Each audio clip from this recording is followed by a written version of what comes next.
I don't think Bruce, he just doesn't care about surviving at all.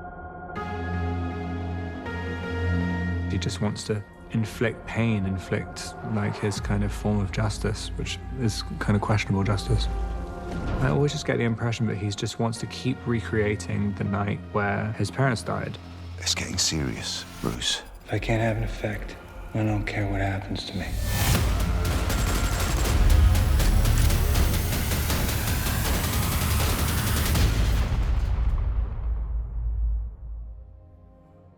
You were only a boy, Bruce. I could see the fear in your eyes, but I didn't know how to help. Alfred's not really equipped emotionally to deal with suddenly having to raise a child. He tries to teach him how to be a man, and so he's sort of partly responsible for what Bruce Batman has become. And I got this from the comics. Alfred was the one who taught him how to defend himself. Alfred was the one who gave him these tools, and that came from him being able to fight as somebody who was former MI6. I could teach you how to fight, but I wasn't equipped to take care of you. You needed a father.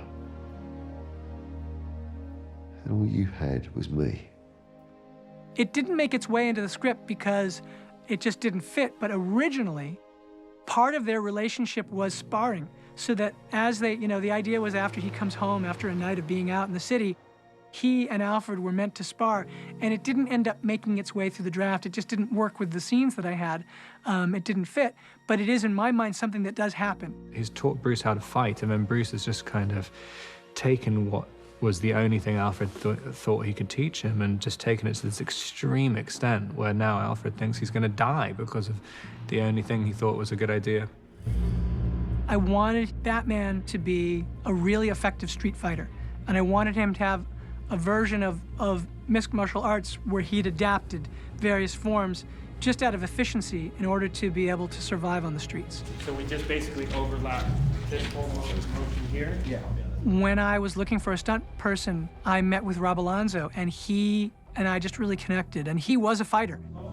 My role in this film is making sure that it's not action for the sake of action, that it always drives the story forward. Yes, that's it. Seamless between dramatic dialogue sequences right into blended action. In describing Batman's fighting style in this iteration of Batman, this is a very in-your-face, brutal, realistic approach. When he does strike, he strikes out with a lot of power. When we brought in the fight guys, we made sure that they understand that the reactions that they were going to be given were just brutal. He's punishing them. like he's doing corporal punishment on everyone. He is judge, jury, and executioner.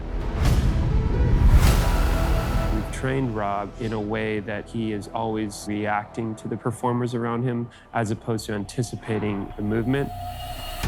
And it felt way closer to a real fight. You're really watching the person who you're fighting with rather than thinking, okay, I memorized it like a dance.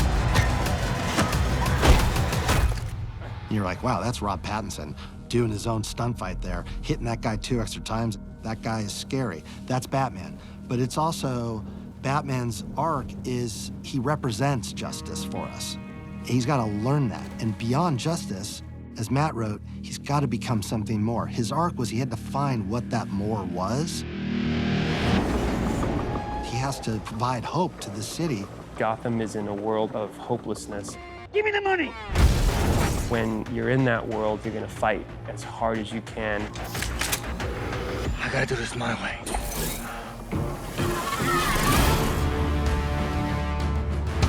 I tried to find a way to come up with signature moments for the fights so that they were emblematic of who this iteration of Batman was. He doesn't have a total technical precision. He's fighting like a street fighter, but a street fighter who knows what he's doing. You can see that he's cobbled together a fighting style, and it feels really like this guy who is looking for vengeance. They think I'm hiding in the shadows. But I am the shadows.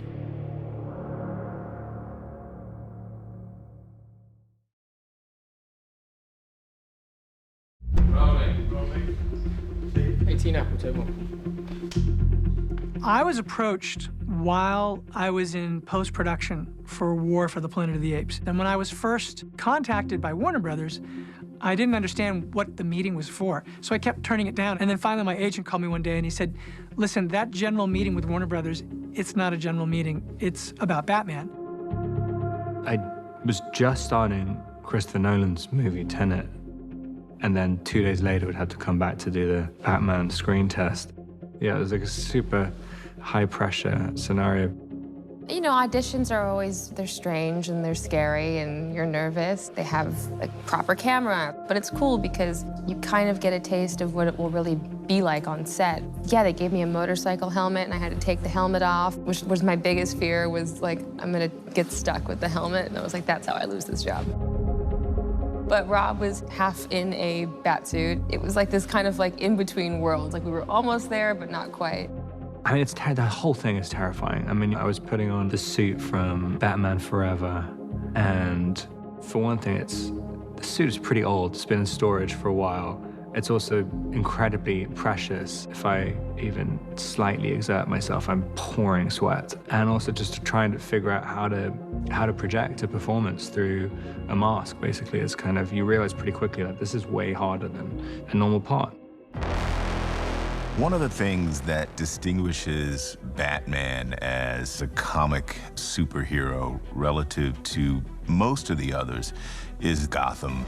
That's very recognizable, obviously styled off largely New York. And so he's grounded in a way that's kind of uniquely relatable. Matt was very, very clear saying he wanted to make this is a detective story, that right from the beginning. And so you think, okay, so he's the greatest detective in the world. What makes a good detective? Someone who just is exceptionally observant. I always think of filmmaking as a kind of, you're going on a search, and you're searching for the things that stick with you. On this movie, what started the process was I just started reading comic books. I went back to 1939, and I just basically did a deep dive in the comics, and anything connected, I just wrote down.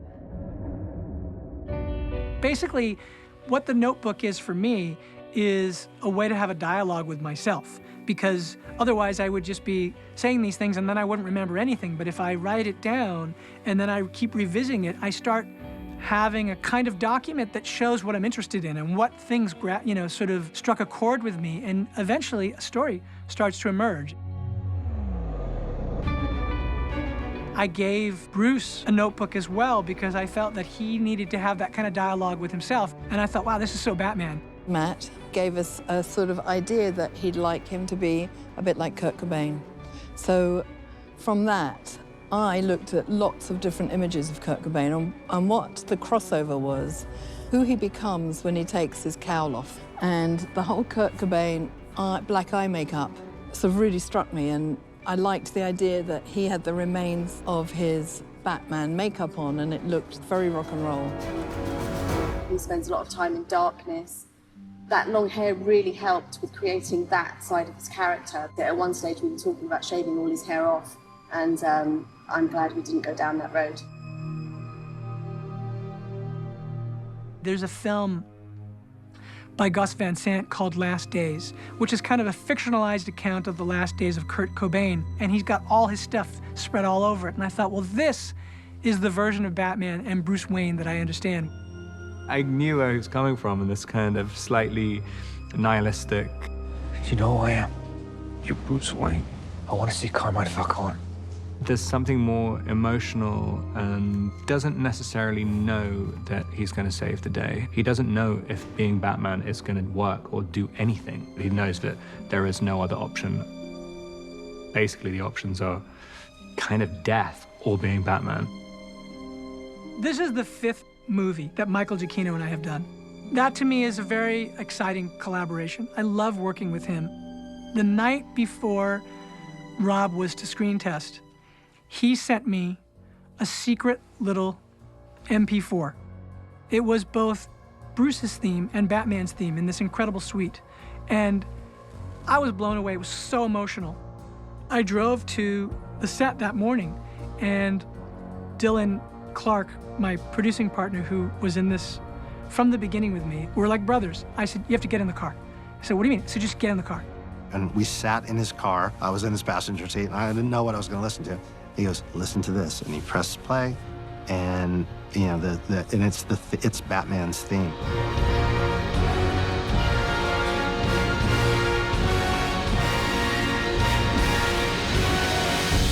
I played it as Rob was putting that makeup on his eyes, and I was like, this is in the movie. We're doing this. That's where that scene comes from. It literally came out of Rob's audition. Okay, good, cut. It was one of those things where I just felt like this was a very special, fated day. But there we were listening to the music, knowing that he was gonna put on this bat suit that was part of the history of Batman. It was just one of these things where you suddenly felt you were in a long line of history that meant so much.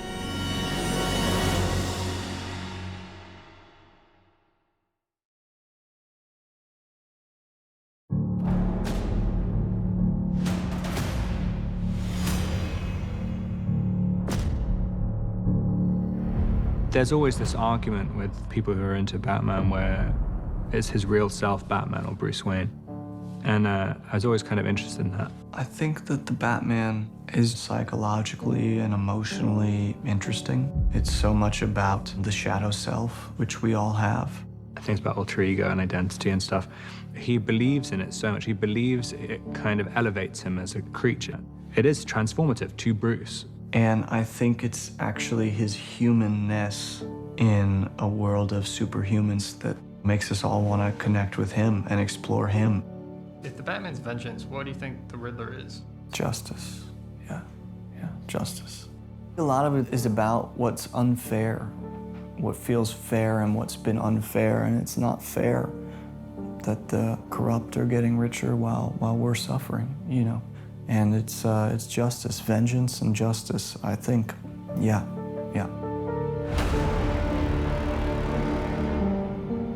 You're not supposed to reject the Riddler outright. The Riddler's the Riddler because of a lot of horrible things that have happened prior to that.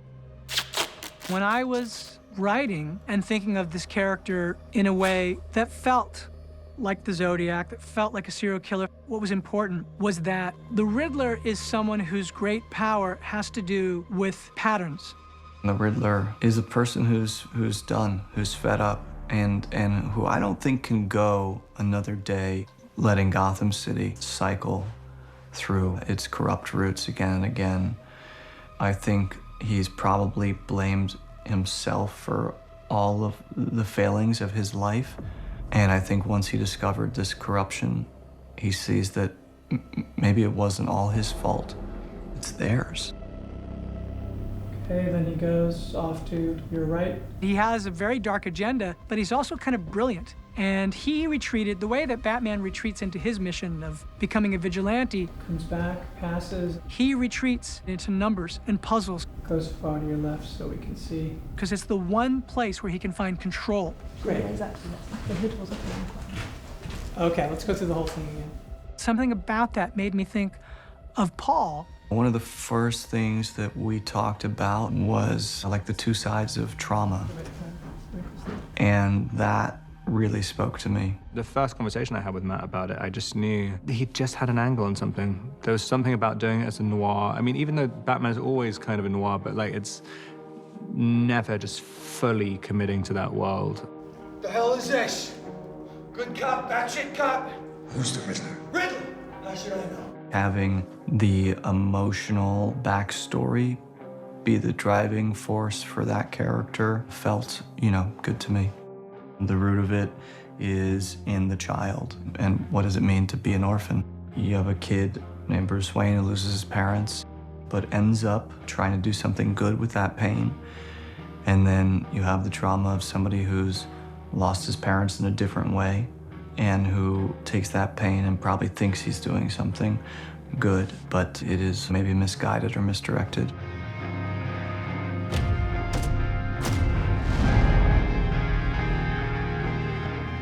Normally, Batman seems to hold all the strings. The plan is entirely his, but really in this, he's still trying to figure out exactly what Batman is. And the Riddler seems to know secrets about Batman and Bruce that even Bruce didn't know. It's a very reactive version of Batman that I don't think we usually get.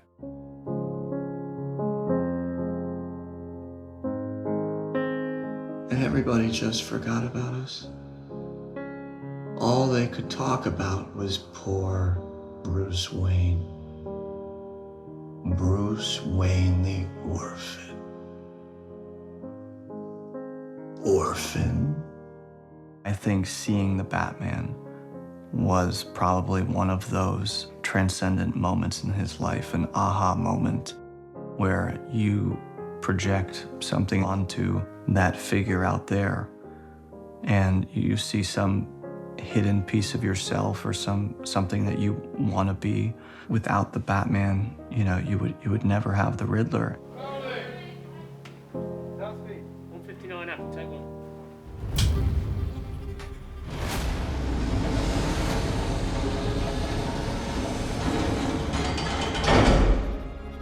What I wanted to do was have the Riddler lead us on a path where there are lots of possibilities. When they meet at Arkham, that's one of my favorite scenes in the movie, and I love the way that Paul and Rob played that scene.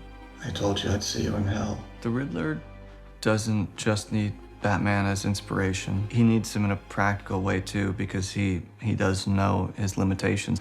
The Batman's style of combat is pretty fierce. That's not in Edward's wheelhouse. My strength is up here. I mean, I had all the pieces, I had the answers, but I didn't know how to make them listen. You gave me that. I gave you nothing. You showed me what was possible. I think it's more similar than Bruce would like to really admit. I think that's why it's extremely troubling for him by the end of it, because the only difference in a lot of ways is that the Riddler follows through and his justice is fatal. Jesus, his next victim is Bruce Wayne. Bruce Wayne. I think the connection is not just in the vigilante element or the political element. I think it's emotional. It's almost a love story. In the course of that scene, it ends up being a terrible rejection for the Riddler because he's certain that he'll be embraced because they're both vigilantes. They're both righteous. They're both trying to go after the criminal element. And the Riddler is doing that, but he's doing it in the most twisted way. And he obviously has crossed a line that Batman wants to think he would never cross and is doing everything he can not to. You showed me all it takes is fear and a little focused violence. You inspired me.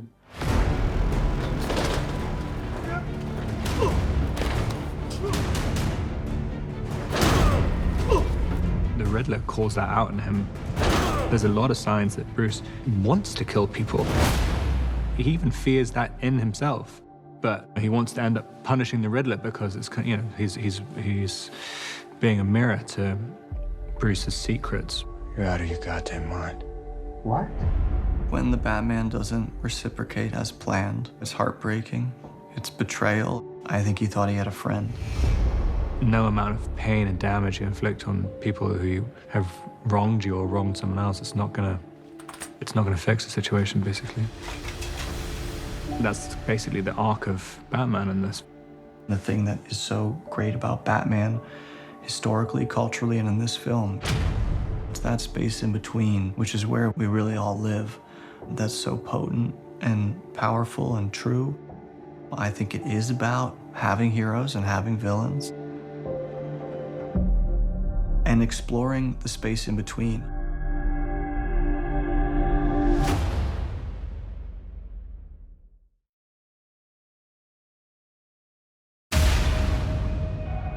Dangerous crowd you're stealing from. Falcone owes me that money, and I'm gonna make him pay. In 2019, I heard whispers of this project and that they were looking for a Catwoman, and thought I would just throw my hat in the ring. I was completely blown away by the script, but what got me just really amped was the idea of working with Matt after getting a little bit of a taste of that when I did the chemistry read with Rob. How could they do that to her? I'm gonna find them, and I'm gonna make them pay. You gonna help me? Come on, vengeance. Don't make any moves without me. You have to understand, this is all far more dangerous.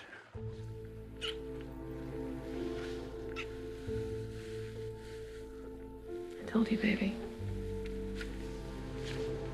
I can take care of myself.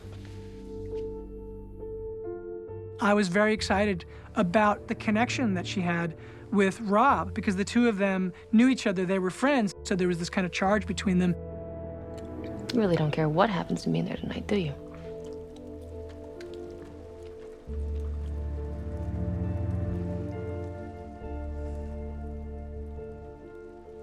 Looks good. Here. I've known her for years, and I was like, Zoe would be perfect. And it seemed so obvious. She was just like, yeah, you look like Catwoman. We actually did screen tests, and we brought in different actors, and Zoe came in and she just stole it. You could feel that drive, the need in her that was Selina Kyle. We truly did love Frank Miller's Year One and the way he drew Selina Kyle. It looked like Zoë Kravitz to us. We were like, it's right there. It's got to be Zoë Kravitz. She's got a wonderful fierceness when she squares up with Batman. She's got this muscularity about her. Zoe and myself, it was a bit of a reunion for us. I used to actually teach Zoe private lessons in martial arts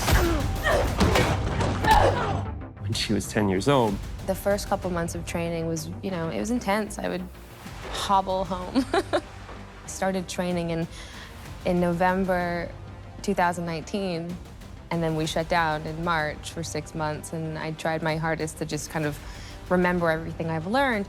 Given the required social distancing, we've implemented video training so that they can learn technique and stance work. Just extend and bring it back in. And you see, as I extend, I drop my chest, but I still look up. Rob Alonzo and his whole team are just incredible people, really dedicated to it feeling real and feeling accurate. Maybe as you spin, after you do this lunge, it's this way, and then maybe you can hug a little bit more. A lot of her style is more evasive, in tune with using the style of, say, Taekwondo and Capoeira and Hapkido. She just inhabits that thing, which is she's tough for real. She has a vulnerability where you really care about her. She's just got dimensions. Well, we're meeting Selina very early on in terms of her journey as Catwoman. She's working at the Iceberg Lounge or the 40 Below, and she's working there because her father owns the club, and he doesn't know that she's his daughter, so she's kind of undercover. We're just drowning our sorrows. You want to drop? Oh, no, I'm good, but you enjoy. I think that my interest in her character, it's like someone that I can confide in and connect with, like kind of a port in a storm, weirdly.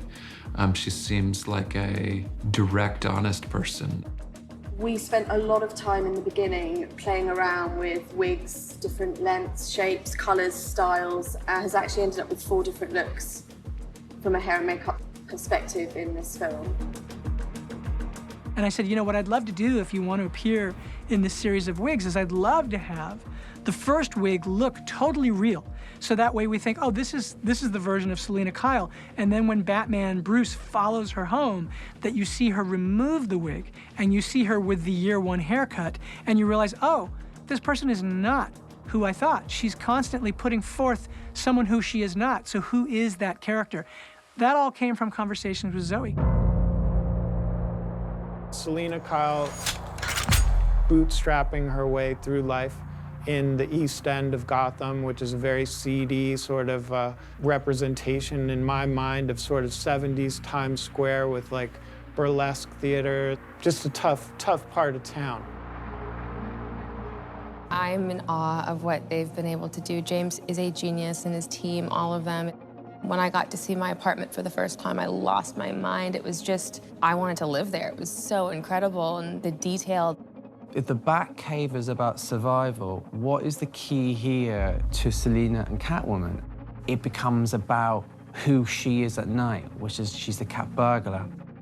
As she walks through the door of her bedroom, that's the transformation. That's where she becomes Catwoman. So there's a real kick-in to the set dressing there. You can see evidence of her disguises and whips and the development of her motorcycle lock as a whip.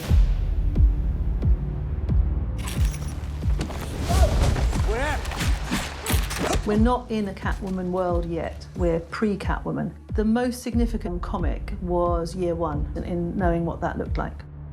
The ears was something that Matt was very interested in working out and always trying to work out how incidentally to have them. And so we cut up a lot of beanies and we worked out how the seaming inadvertently make ears. Jacqueline's amazing. She's just an absolute genius and also so collaborative, which was great because it was just so fun to be a part of the process. Jacqueline, the costume designer, had an idea of where she wanted the catsuit to go, and I think pay homage to other catsuits, quite feminine, but you need a hardness to it as well because she's on a motorbike and she's a tough character. There's areas that have been patched up and have different kinds of leather and scratches, and you can just tell she's worn this thing to which I love.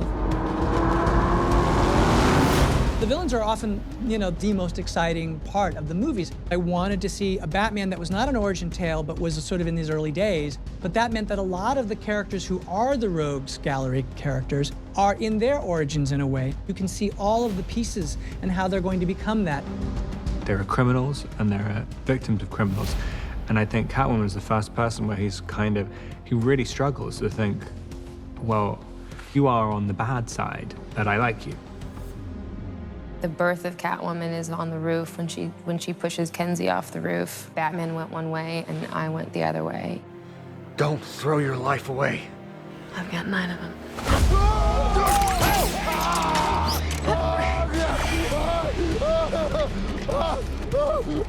He's always trying to figure Selina out, and I think the audience will be too. The idea of, you meet her one way, and then she looks another way, and then she looks another way, and it's kind of this, onion that you just keep on peeling the layers off, who is this person? There was something very special because I could feel that this was a character that she felt a kinship with, a connection to. Of course, the women, Eartha Kitt, and Michelle Pfeiffer, and, Halle Berry, everybody. It's an honor to be in that group of people. I really want it to be a story about a woman who survived a hell of a life, and she's ready to raise some hell. If we don't stand up, no one will. Come on, vengeance. Let's get into some trouble.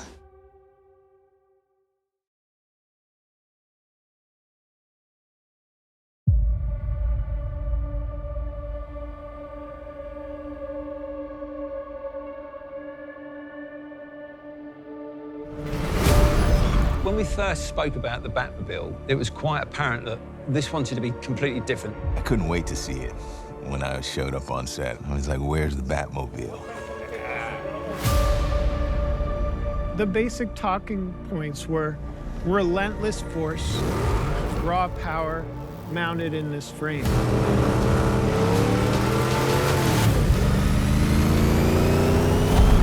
I like that you can see the construction. It's not like it's alien technology or repurposed super high-tech military technology. He's built it himself in his basement. We really believed that Bruce Wayne / Batman alone, developing and building that car from scratch, and we thought that as an idea was a cool idea. The look of the Batmobile hopefully reflects that he couldn't care less about his wealth and the Wayne Industries at this point, and that he's doing it all himself. We brought in this car designer named Ash Thorpe, and he apparently also had always dreamed of being involved in the creation of a Batmobile. And then we had all of these other designers come in, we started sculpting. We used a UK company called Curvature Group to fabricate the body. They specialize in prototyping. Everything that you see on here has been made, been 3D printed, been cast in aluminium, or it's been cast for real. And you got all of these elements that were real, and we were looking at real cars. I wanted them to have the kind of nitrous sort of turbocharged that you would get from drag racers. I wanted it to feel like a real car. We knew that within our car chase that we were going to be crashing into other vehicles. So it was important to us that we made the front of the car as strong as possible. The idea that its purpose was to perform, but also to be almost like a battering ram, and so the front of the vehicle had to be very powerful. This lovely witness line here, but literally an inch or so in, it bolts up. We used a big block LS3 engine that had to fit under the hood. You have effects on top of that hood. There are louvers located on the hood that were used as intakes that open and close. Inside that, there was a volume of design that included lighting effects. There were additional flame effects that came out of the top of the hood. And there's this massive jet engine sort of intake. And so as the car is sort of waking up and starting to move, we loved the idea that these louvers would open and that these sort of gills on the interior would open, and you'd feel it sort of start to breathe, basically. Originally, the louvers were moving, but we decided that we didn't want to embrace in that, so we discarded that, and that's where we put our water tanks for the travelling rain that we did. The rear of the car, for me, is sort of the genesis of the idea. It's uniquely open. You can look at the car and you will notice that you can see everything except what's under the hood. The rear of the car is exposed, the engine is exposed. Many people ask what engine that's from. This engine is bespoke to the Batmobile. It's fictional. Over 2,000 individual parts you're seeing here that were all individually designed by Joe Hira and his team, and then flawlessly executed by Dom and his team in terms of the builds. A gobsmacking amount of man-hours and work that came through here. These are aluminium. This is stainless steel. This is printed metal, which is where our flame came out, which I think is quite beautiful, the way that we've embraced all of this kind of smaller tube work that fits around this engine. Ash started doing these iterations that got us very excited. You got the sense of those wings that were almost like the Futura in the back, and then you got this Challenger sense. Finding a way of letting Bruce reveal his character and sort of the intimidation factor of sort of recognizing, like, oh my God, that's Batman. As you can see, this car at the moment has been painted for the film. We wanted to always have the car to have this kind of grungy look about it. This used look, we didn't want a perfectly polished black car. We wanted it to look like it'd been used. So the construction department, the paint department put a very nice finish on there that we've had to embrace.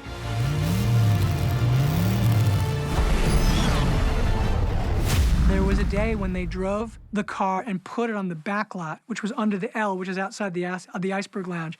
And it was the first time I saw it, and I got to sit in it. And sitting inside that Batmobile was a dream. All-wheel drive, shift and shifter, and then this is the thruster that controls the jet.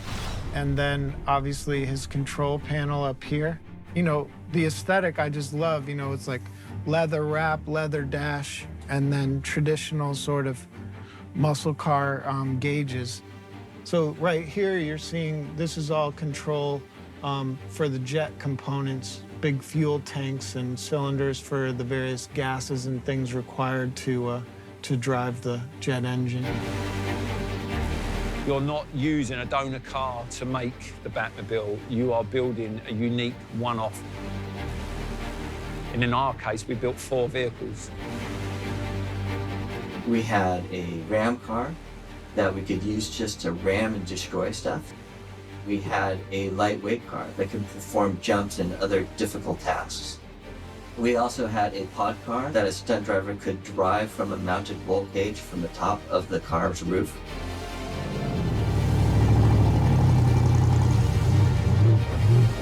Our hero car was an electric car. It's quiet and it can move around without making noise. This was like engineering an entire other car. You had to modify a roll cage, you could accommodate for electric motors. You're not just adding an electric motor, you're actually adding an entire electric control system that has to fit under the hood. We built 1 electric car, then we built 3 petrol cars. The trick is that they all look the same. Well, I wish everyone could hear the combustion engine, you know, I mean, there's nothing like hearing that V8 roar.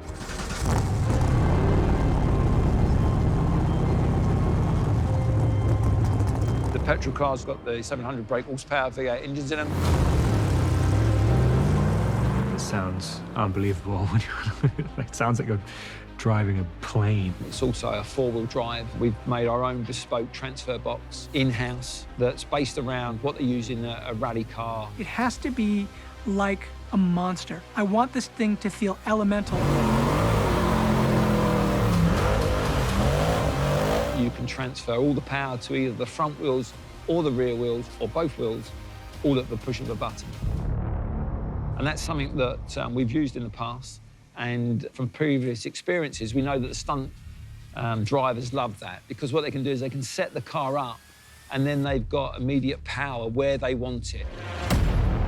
Anytime you build something bespoke, you need as much testing as you can.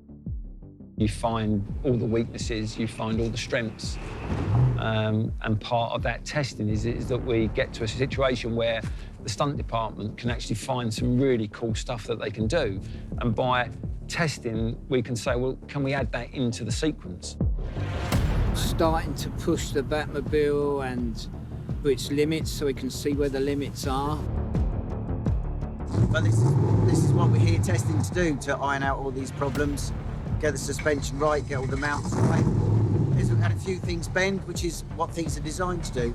But if we can do as much as we can for real, that's what we're aiming for.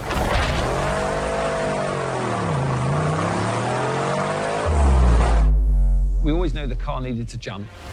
That was part of our design remit when we designed the rear suspension of the car, is that we knew that we needed a lot of suspension travel. So what we did is we put it in two modes. So we had like the general driving mode, and then we had the jump mode. We designated one vehicle for the jump. That vehicle had longer suspension on it, it had different tyres. So the one joy of building the Batmobile is you get a chance to drive it away.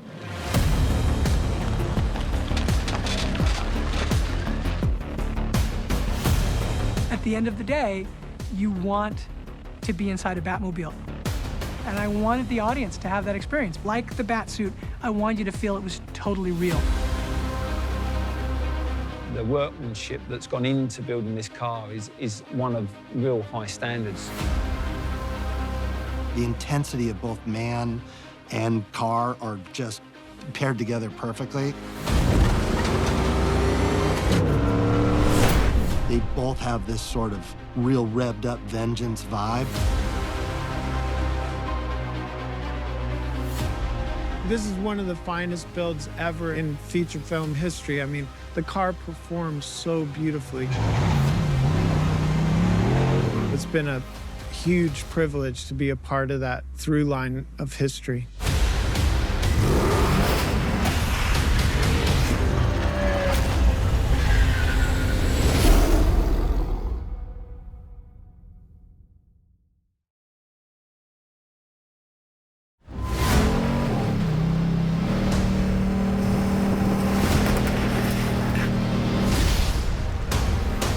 I got you, you freaking psycho!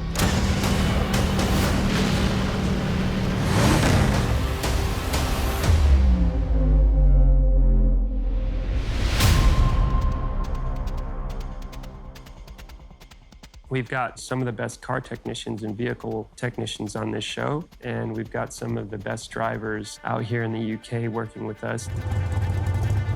We had the ex-British rally champion that actually drove the car, along with some other stunt drivers as well. I wanted the chase to feel as real and as big as possible.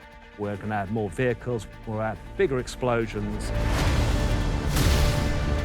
What we're doing here is maintaining the reality of live traffic throughout the car chase sequence. I work closely with all of them in regards to the design and the choreography of the vehicle sequence. We really try to execute stuff as much in camera as possible so that the believability of this world remains at the highest level possible. You see the Maserati, which is the Penguin car, driving through traffic and moving around a corner. And at that time, Batman is quite some distance away. And within his driving skills, he makes the corner and he power slides it. The car of this shape and this size, and you're seeing it drifting, is very impressive. One of the things that I had thought of was this idea of a chase in torrential rain, and that as they picked up speeds, that there would be hydroplaning of enormous vehicles. Matt did an amazing, amazing job on creating the sense of danger. Penguin is just jamming his brakes on in front of trucks, causing them to swerve and slide. We're doing that for real. We've got rigs that can make these 40-foot trailers go sideways. Have a second driver in the back of the truck who can steer the rear axle of the trailer, so we can put these trailers out at nearly 45 to 60 degrees. We had 100-odd vehicles driving around a half-mile set with pyrotechnics and effects going off and stunt drivers. That is the explosion he will be jumping through. Testing the car suspension-wise, so it's going to be comfortable for the stunt double. So everything survives, driver and car. On the principles, we shot on location in stunt-driven cars called pod cars. All the controls are on the roof. We've got full steering, gears, brakes, and effects as well. So Robert can get on with doing what he needs to do, being his acting, and do what he needs to do for camera, and I can be worried about what's happening on the road.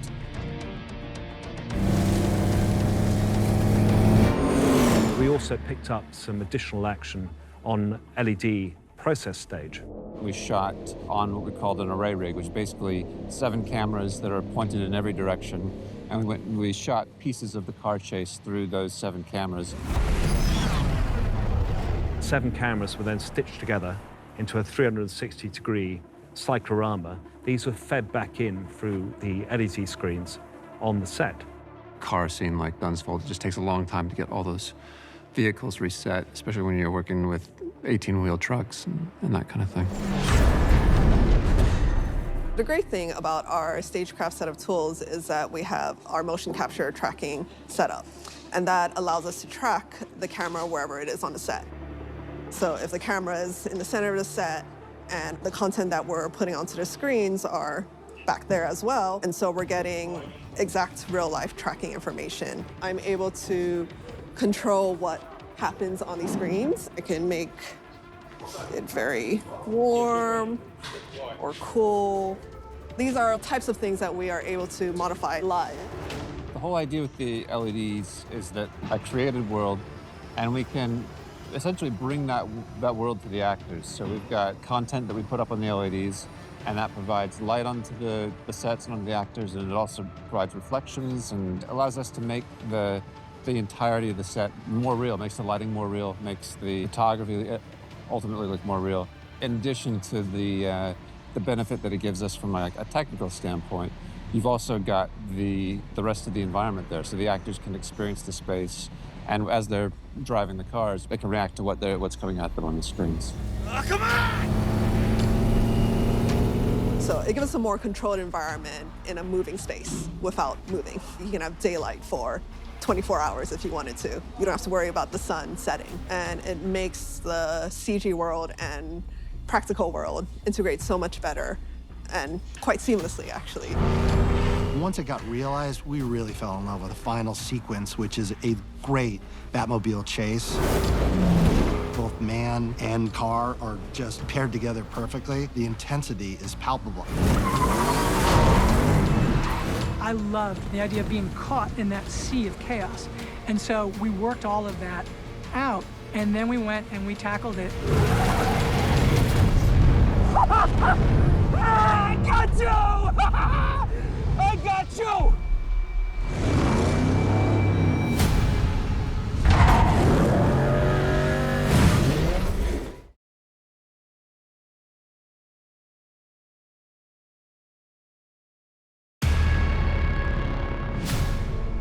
All right, here we go, team. Energy. All right. Take 1, I can remote. Come on. You have any idea what kind of trouble you're in? When he puts on a bat suit, he isn't Bruce, he's Batman. It is transformative to Bruce, kind of elevates him as a creature, like a wraith.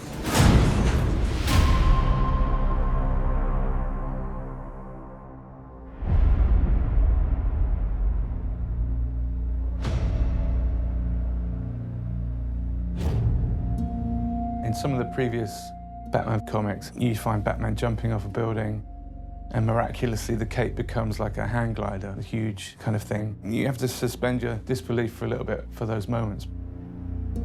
He can step off the edge of a building and he can glide down to safety. That presents a little bit of a problem in a movie like ours where we're trying to be super realistic and super grounded. So Matt's idea was that rather than it being like a rigid glider, maybe his cape and his suit could become a wingsuit. I wanted to sort of take it and ground it, and so I started looking at wingsuits. And I was like, oh, it'd be really cool if we could figure out a way to take the wingsuit and make it part of his suit. I wanted the audience to feel like, oh, I could be Batman.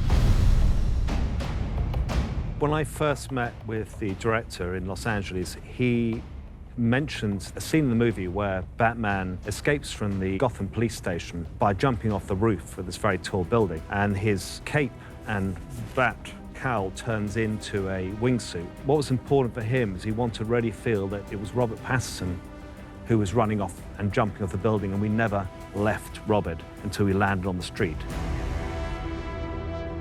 In our movie, you will believe a man did fly, that this actually happened. Here's just a glimpse of a previs in an early stage, but just to give you the idea of what we're going for. We're gonna shoot it in a visual style that people accept as what is real based on YouTube videos. The idea is to get the kind of angles that you could get from GoPros. Even the idea of hitting the ground, we're gonna soften the ground and pull him on a line, and then when he stands up, it's gonna be Rob Pattinson, and you're gonna like, he just did that. We had a custom wingsuit built based on a Batman design, but that was actually like a proper wingsuit that could be flown. It has to have specific air channels running in certain places, so in the middle of the body, down the sides of the arms. One of the longest processes was trying to work out how the wingsuit was going to deploy from the costume. I figured that Batman thought, okay, well, maybe in the right circumstance, I might be able to use this thing, but it wasn't really fully thought out. We did it very real at first, and as much as you would have to zip it up, Matt was then worried about the transition and it being quick enough. So then we had to think of another way of how we could do it quicker and maybe in a more gadget kind of way. We assumed that the wingsuit would just be one of those Batman moments where it just turns into the wingsuit and off you go. It was kind of deployed a bit like an airbag or a life jacket, so that it comes around quite quickly.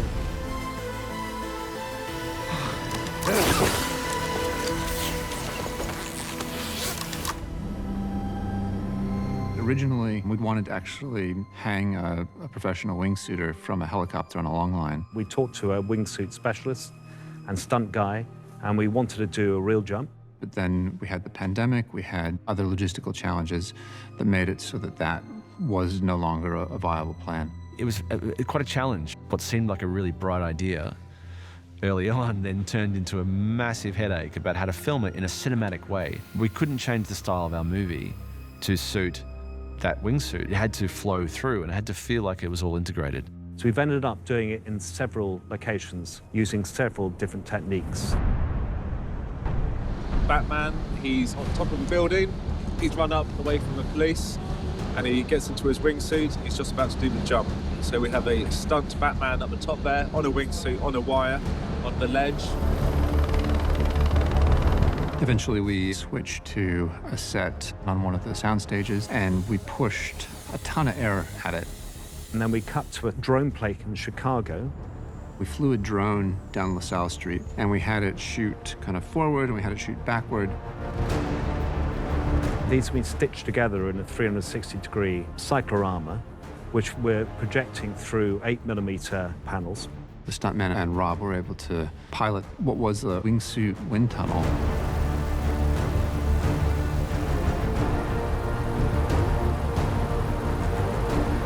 And then eventually we switched over to a backlot set. We had a stunt performer do a fairly big stunt where they rolled and tumbled. With a wingsuit, your rate of descent is extremely fast. So in that case, we can't muck around. He's got to come down pretty quickly, and it's brutal. So again, back to this grounded reality. He's not going to land there in a superhero pose. He lands there and he hurts himself.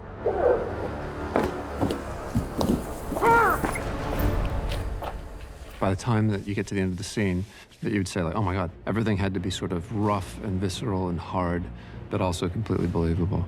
We were trying to take all these visual cues from real events, which were these wingsuiters, so that you could put the audience in this journey with Batman, so that you could feel like, oh my God, I took that flight with him.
The thing that was interesting about this world and this movie for me was Matt Reeves' vision for it. He really wanted to take this world and ground it in reality. You have any idea the kind of trouble you're in? He wanted to reference iconic ideas about gangsters and Gotham and America. It was about finding a balance between film noir ideas and how to make that contemporary. Bruce Wayne in this story was like a recluse who's in this decaying Wayne Manor. So he's down below and he's making this suit. It's his willingness to endure anything in order to do what he thinks needs to be done. And so this suit is very tactical. Even his belt is like a tactical police belt. Everything from zip tie handcuffs to UV light. This would be his flare. And then we have sticky bombs, so they can either be placed and set by hand, or they can be fired from this cartridge here. I like that we take stuff from real life and introduce it into the costume.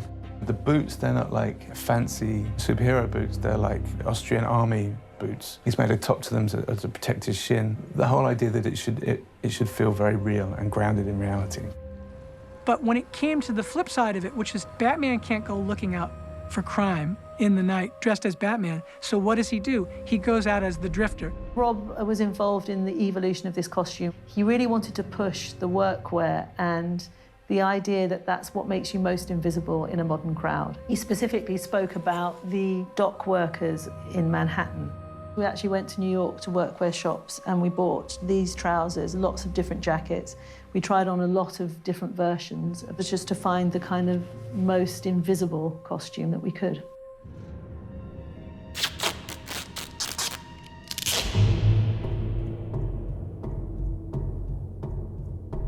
Paul Dano and Matt were both adamant that they wanted to research what the Riddler could have found in a surplus store near his house, and that would have been the kind of parameters of the options available to him. This is exciting. The way it looks, the glasses, finding that pair of glasses was really important. We went through a lot of different pairs of glasses. I don't know, maybe we tried on 200 pairs of glasses. I love those clear frame glasses. There's just something about them with over the mask. There's something scientific, doctor-y, like, I don't know. There's just some vibe there that I think is really fun.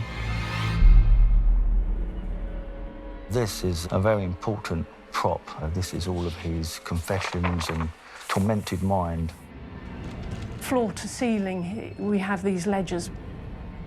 We had some makers in for many weeks to manufacture all of those by hand, yeah. It is handwritten, so the handwriting was developed by one of our artists, and then she had to sit and write the entire ledger, or a good part of it. It's sort of pressed into the paper. We looked at Charles Crumb, whose journals, again, he had a disturbance of the mind, and his journals are very much like what you see here. This is the level of detail we're trying to achieve. Selena has a backpack She has her phone, her whip. This was one of the first props that I worked out with Matt. Contemporary bike block, and it's got the movement because it's segmented parts. You've got this natural movement, so the lock moves just like a whip should. Selina isn't Catwoman yet. That's one of the things to be clear about.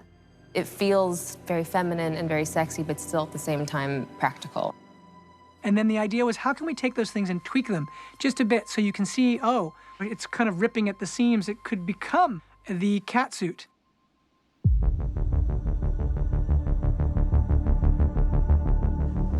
You think you can come after my money, huh?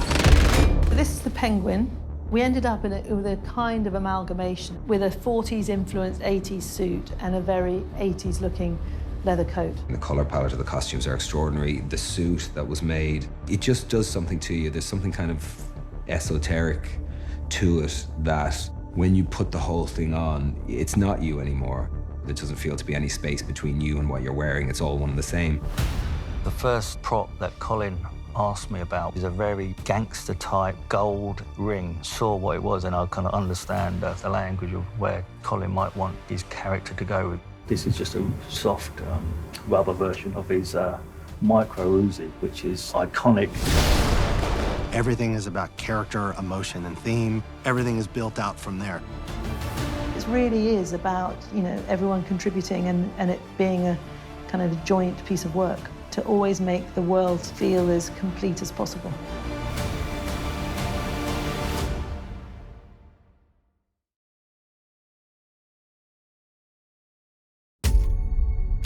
Oz is referred to as the Penguin by other people. There's an incredible depth, an incredible sense of loneliness and isolation. I saw the face of the Penguin for the first time. I was blown away. Matt said, he's like, you're not gonna recognize him. And I was like, yeah. And then Colin walked up to set and I was like, no. I had absolutely no idea that it was him when he came out in one of the first scenes we shot. It is, look at that.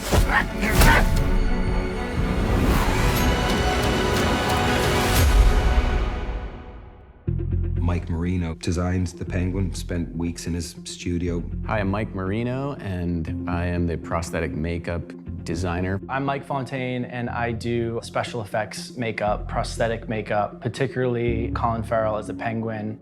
Mike and I were both mentored by a very famous, legendary makeup artist named Dick Smith, who had done The Godfather. He did The Exorcist and Taxi Driver. Matt Reeves had wanted to design a really special character for the Penguin.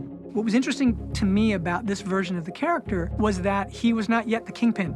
And he's kind of this mixture of someone who people make fun of to a degree, but actually it turns out that under all of that, he's a volcano. Hey, vengeance!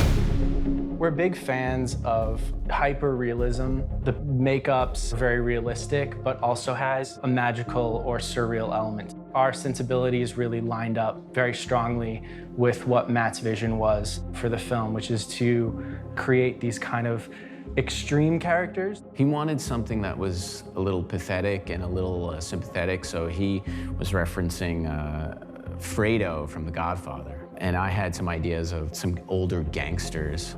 That's good. It's pretty clever. We start off with a life cast of Colin Farrell, which is a plaster cast. Then I take clay and I sculpt what I want it to look like. He had a bust of me and he carved it and went back to it the next day and carved it more, and he created this absolutely complete character. And I sculpted to a very high level with all the detail in it, the nose and cheeks and the neck. We're very much designing three-dimensionally how it's gonna move, where the edges should go, thinking very much about how it's gonna function in the film. Colin has this major neck piece that goes under his chin, it wraps around the back. He's also wearing a nose that's connected to his upper lip, a chin, a brow. I had actually added a shape I found on a real penguin of a brow. So I said, I want it to be black and white. So I created the shape of his eyebrow like a penguin. And if you look on the side of his profile, I threw in a little subliminal bird beak the way his nose is shaped, because it looks like a chipped up scar. So it looks like a penguin beak from the side. And then it's just developed into this strange mob kind of character. Scarred up, grizzled, kind of heavy guy with maybe an insecurity. He's got some deep pock marks and this very textured face. So I sculpt the hair and the bow tie and a collar and all that, and I get the feeling of it. And I showed Matt, and he first saw the design and was like, "That's Colin?" Matt said, "Have you seen it yet? Have you talked to Mike?" Mike just sent it to you. You want to see? You want to see? Honestly, when I saw Mike Marino's work and what he had created and how the penguin was going to look facially, what his visage was going to be, I was so blown away, and I was so moved and excited and provoked, and my imagination just kind of kicked up a notch. The first time we did a full application was in Burbank in Warner Brothers Studios.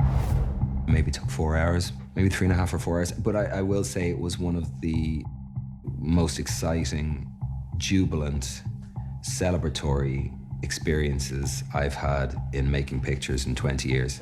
Hey, yeah, young man. This is... And to see the makeup for the first time with Greg, the cinematographer there, and Greg came up and he had his camera phone with the light on. The quality of his prosthetics was so good. I was blown away. And he held it over this side and this side and this side, and he was, the shock on his face, he literally could, he said, I can't see any place where it doesn't, wow. You take a character or an actor that we all know. You know, we know the shape of Colin Farrell's face. We know how his performances are in other films that he's done. But his eyes are so piercing and so clear that he's got this kind of paradox that goes on where he's got the face of somebody that feels like somebody who's been through a lot, but his eyes are sharp. Oz is aware of what he looks like and certain physical attributes or certain potentially physical handicaps he may have, including a fairly noticeable jerk in his gait as a result of something going on with his right leg, shall we say. He wears the hardship of the life that he's lived up until this point. Colin is just about as great as an actor could possibly be. He really understands how to use the makeup, and Colin just became the character. It almost overcame him. I'm Oz. And it wasn't until that transformation happened that we saw Colin really inhabit the character that Matt wrote. And I remember that Colin surprised us with an iPhone video footage of when it was the first showing of that. Where are you from? Where I'm from. From here? Where I'm from. Some of your business. Want to know things about me? Why don't you send me a little email? I'll write you back real quick. Where do you live? Yeah, why don't you come Where do you down live, to the actually? I police can hand deliver a letter to you. I can hand deliver a letter to you.